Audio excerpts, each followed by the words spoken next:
মেঘনা নদীর জোয়ারের আঘাতে ভোলার তজুমুদ্দিনে নির্মাণাধীন রিংবাঁধ ভেঙে লোকালয়ে পানি প্রবেশ করেছে। তলিয়ে গেছে ভোলার লক্ষ্মীপুর রুটের ফেরিঘাটে দুটি গ্যাংওয়ে। বাঁধ ভেঙে যাওয়ায় স্থানীয়দের মাঝে আতঙ্ক ছড়িয়ে পড়েছে। অতিরিক্ত জনদুর্ভোগ, কেউ দেখার মতো কেউ নাই। পানি উঠে প্রত্যেক সিজনে বেরিয়ে যায়, প্রত্যেক সিজনে যে কোনো একটু বৃষ্টি অল্প হইলেই সব জলাবদ্ধতা হয়ে যায়। একটু বৃষ্টি হলে এখানে সবসময় পানি জলাবদ্ধতা জমে, ড্রেন ভরে যায়, দুর্গন্ধ হয়। আর আমরা সিটি কর্পোরেশন থেকে লোক আসে, বারবার করে, কিন্তু কোনো পদক্ষেপ নেওয়া হয় না।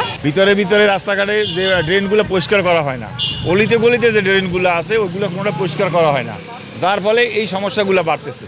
এবং রাস্তাঘাটের যে অবস্থা, পানি প্রায় হাঁটু কোমর পর্যন্ত পানি আছে রাস্তায়। এভাবে চলতে থাকলে তো আমাকে গাড়ি ঘোড়া চালাতে সমস্যা, পোলাপান স্কুলে যাইতে পারে না, কলেজে যাইতে পারে না, ভার্সিটিতে যাইতে পারে না, অফিস আদালতে যাওয়ার সমস্যা।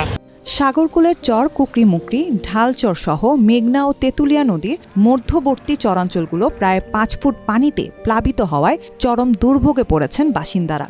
ঢেউয়ের আঘাতে ভেঙে গেছে একটি ট্রলার ও ক্ষতিগ্রস্ত হয়েছে 60টি বাড়ি। দমকা হাওয়ার কারণে বিদ্যুৎ বিভ্রাট চরম আকার ধারণ করেছে।